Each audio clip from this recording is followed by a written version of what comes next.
Hey, what's going on, Trojan family? Welcome to the USC LAFB show here on the LAFB network. We are Los Angeles Sports. It's your daily dose of USC Trojans news. Today, not so much USC, a little more national news. Obviously, huge conversation right now about the AP poll. It's nothing really new. I've talked about it before. I think it's egregious that people probably think I'm biased. I cover USC. I think it's a little egregious that USC is not in the top 25. I know a lot of people doesn't think it matters, which it really doesn't right now that they're not ranked, but the poll does matter. So anyway, there's a lot of talk about it, a lot of talk about one of our USC reporters who I know, colleague of mine, since we're both on the USC beat. So this is in no way going to target or drag her.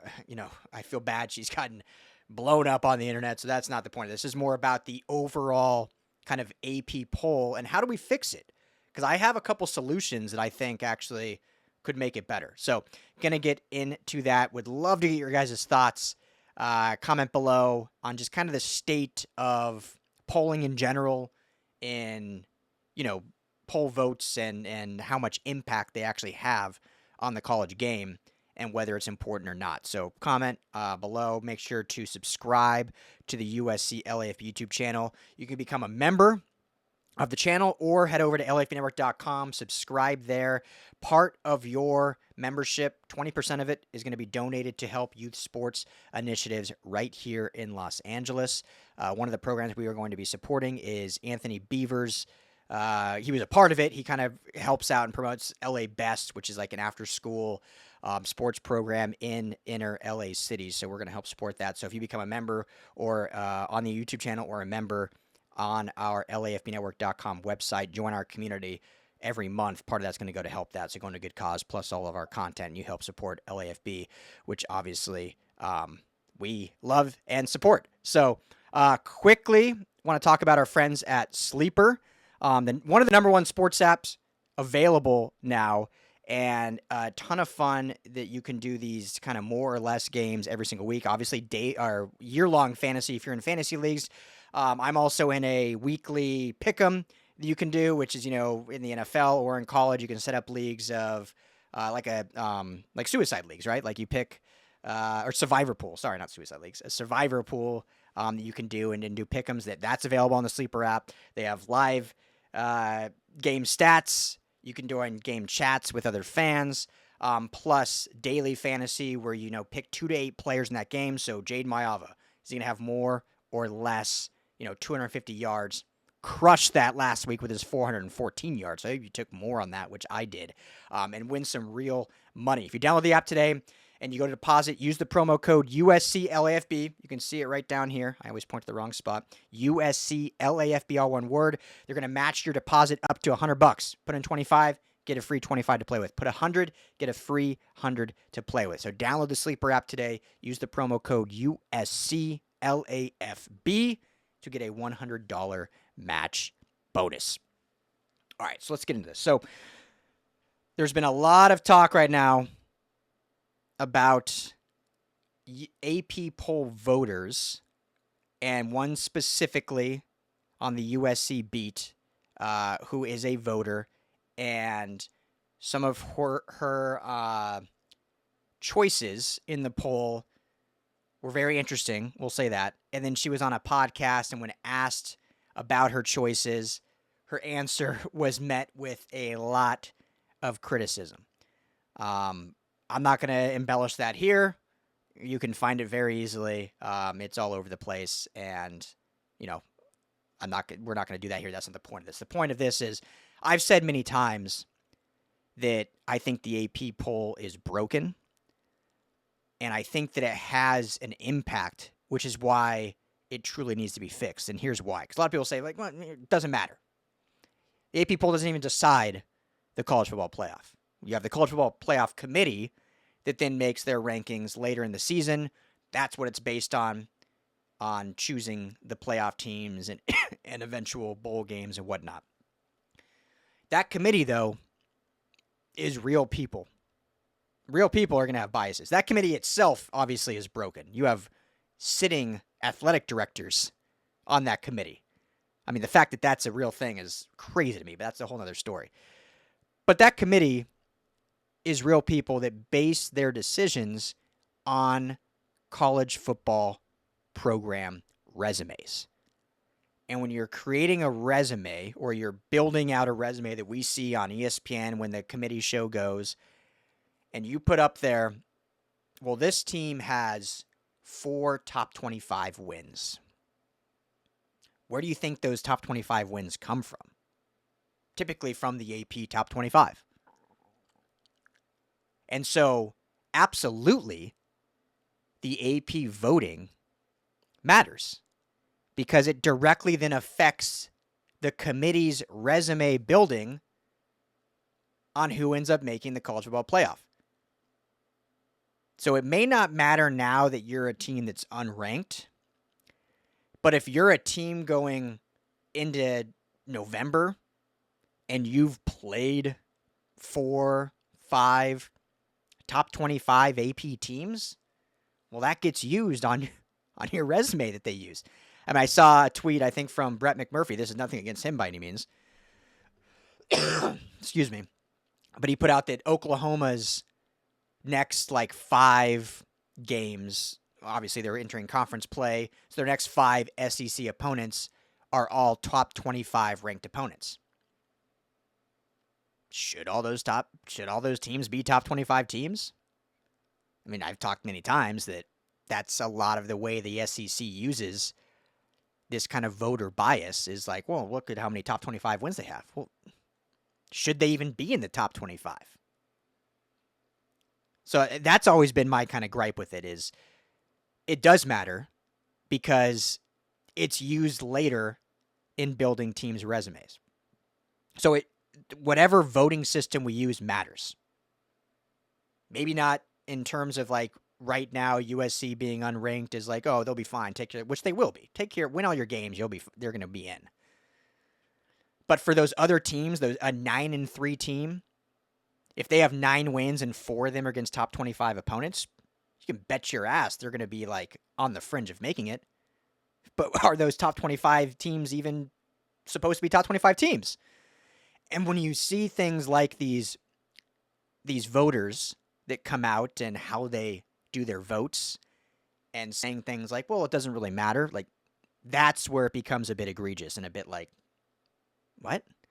And it's not just this one voter. There are plenty others.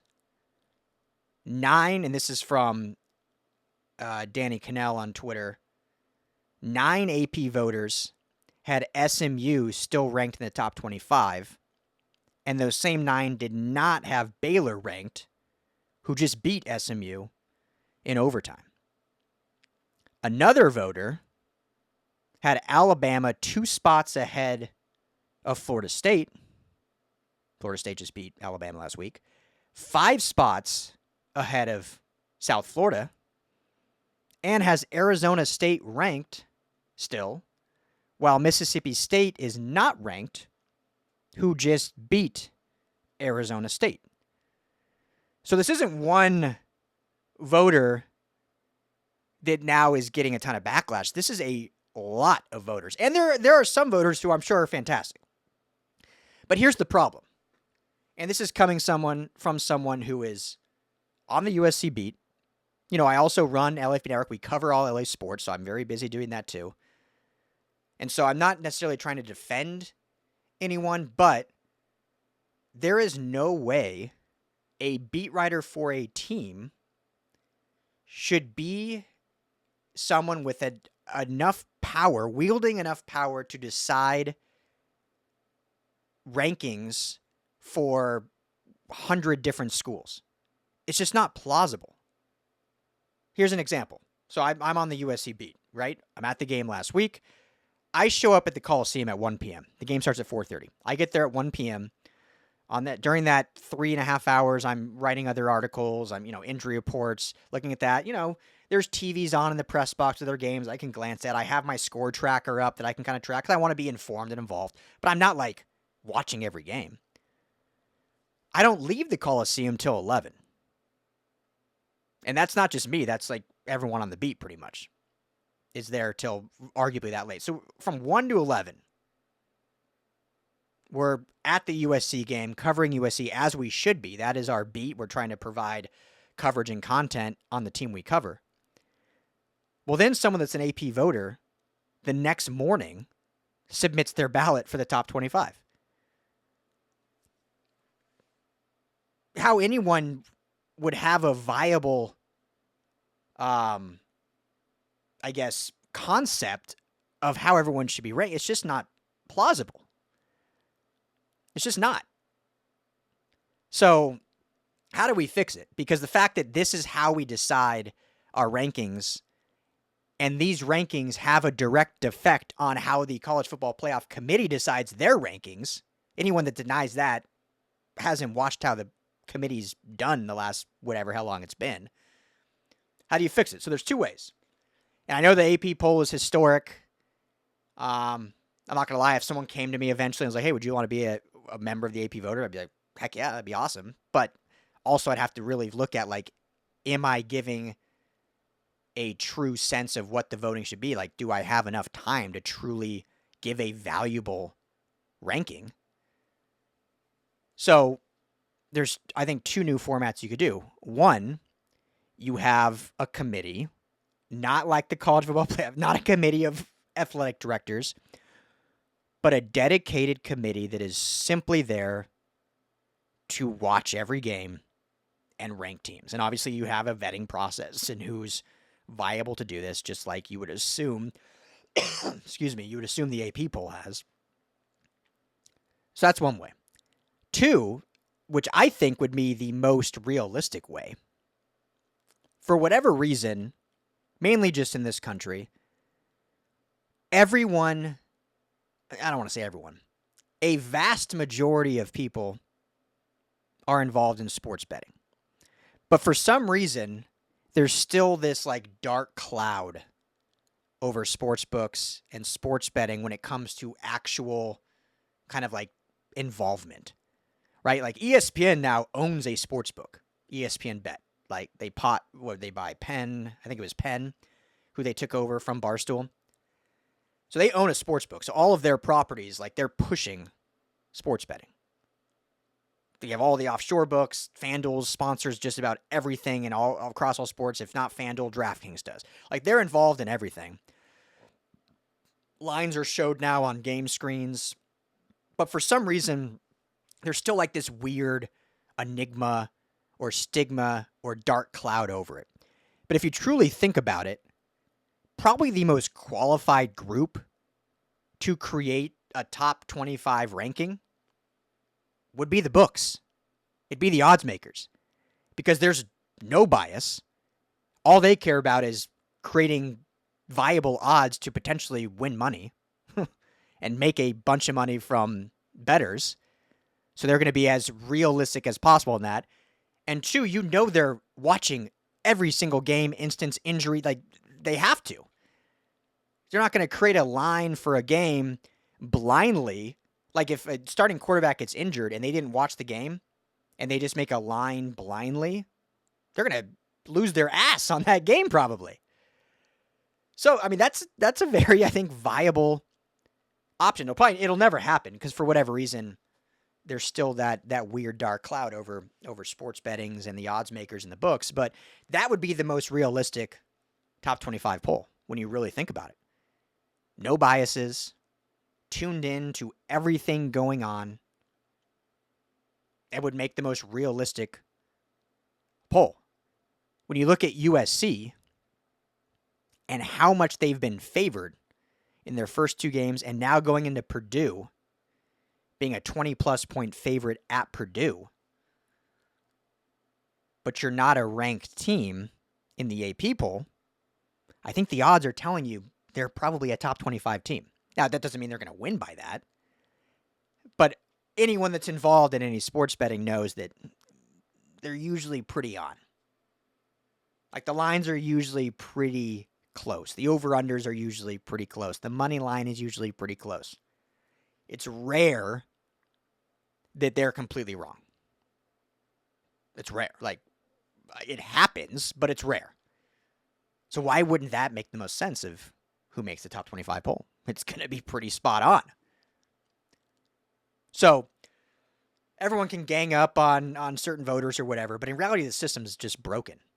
It's impossible to truly have a true vote.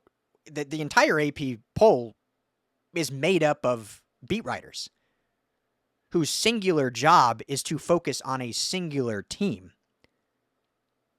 So how are they going to subjectively truly rank 25 other teams, or in reality looking at 50 other teams that have a viable, or let's say 35 teams that have a viable chance, and make a subjective decision if they haven't had time to truly watch or research? It's just not possible. So anyway, that's my thoughts on it. I don't know what you guys think, if you even care, but it does have an impact. And I think that's why I wanted to at least jump on here and give my opinion, because it does matter. It does have an impact down the line in what your resume says. So as it pertains to USC, right now it doesn't matter to me that USC is now ranked. They're going to be ranked. But it matters again down the line when there's a fringe team and the committee's saying, well, look at these top 25 teams they played. Look at all these top 25 quality wins they have. Like, should that be a quality win if we have a subjective committee that could actually be like, well, that's not a top 25 team. That they never should have been, then they never were. Curious your thoughts. Comment below. Let me know. I'm going to be back quickly. I think even I might just do another video right after this. Big recruiting update in terms of Peyton Houston. Some other recruiting updates in terms of 2027. So I'll get a recruiting video up here quick. We will be live tomorrow, Wednesday night, 7 p.m. Tim Prangley and myself, the call-in show. Bring your calls. This is a show that we want completely driven by you. Bring your phone calls. We'll have kind of a topic that will be our lead, but then it kind of just goes from there. Whatever your thoughts are, whether it's on the offensive line, the offense, the defense that I know we talked about last live, if it's a little shaky, how we feel about going into Purdue. So 7 p.m., USC LAFB YouTube channel. Come here, join, talk. We're going to be live after the Purdue game. Probably before it ends, because it's an away game. We're going to jump on in the final few minutes. We'll be live taking your calls as well, hopefully after a big USC win. So make sure to mark that in your calendar as well. It's a 12:30 kickoff time here in Los Angeles. Obviously, they're in West Lafayette, so at 3:30 Eastern kickoff time, meaning we'll be live in that roughly 4 p.m.-ish area. But we're going to go live as the game's ending. So hope to see all of you there. But thank you, as always, for making USC LAFB a part of your day. Make sure to hit that subscribe button. Become a member, either on YouTube or on LAFBnetwork.com. We would certainly appreciate it. But appreciate you all. And as always, fight on.